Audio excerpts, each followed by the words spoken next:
L'édito éco d'Europe 1, signé Nicolas Barré, directeur de la rédaction des Échos. Nicolas, d'où viendra la prochaine crise mondiale ? On peut se poser la question. En 2008, elle était venue de Californie avec les subprimes. On paye d'ailleurs encore les conséquences de ce cataclysme économique aujourd'hui.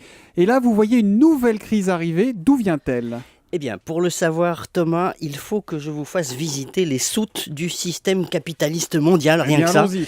Alors, qu'y a-t-il dans ces soutes ? Des capitaux, de l'argent. Or, cet argent, cette épargne, se déplace en permanence et à toute vitesse à travers la planète, d'un pays à l'autre, comme un banc de poissons qui change de direction sans prévenir.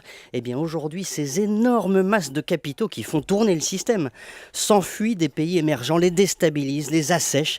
L'Inde, le Brésil, la Turquie, qui étaient des Eldorado économiques, voient les capitaux s'évaporer, du coup leur monnaie s'effondre, leurs économies vacillent. Alors, ce qu'on peut se demander évidemment, c'est pourquoi maintenant ? Pourquoi maintenant ces mouvements ?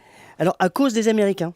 Après la crise des subprimes, pour sauver l'économie, la Banque centrale américaine a fait tourner la planche à billets. Elle a donc rempli la soute du système d'une énorme masse de capitaux. Et ces capitaux, il fallait bien qu'ils aillent quelque part. Ils sont allés à l'époque en partie vers les pays émergents. Ça a alimenté leur croissance. Il y a eu un boom. Tout allait bien. Or aujourd'hui, ces capitaux reviennent aux États-Unis. Pourquoi ?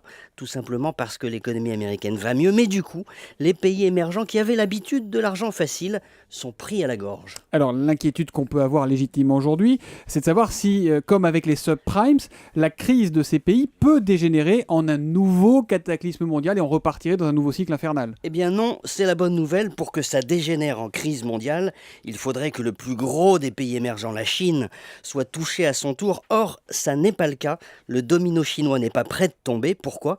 Parce que c'est le pays qui a le plus de capitaux dans ses soutes, mais de capitaux qu'il contrôle. Oui, ils détiennent leurs capitaux, les Chinois. Exactement. La Chine communiste apporte de la stabilité au système parce qu'elle est le pays le plus capitaliste. C'est toute l'ironie du monde. La Chine communiste, pays le plus capitaliste. C'est important de le rappeler. Merci Nicolas Barré. Vous êtes notre chroniqueur et notre éditorialiste économique sur Europe 1 tous les matins à 8h15.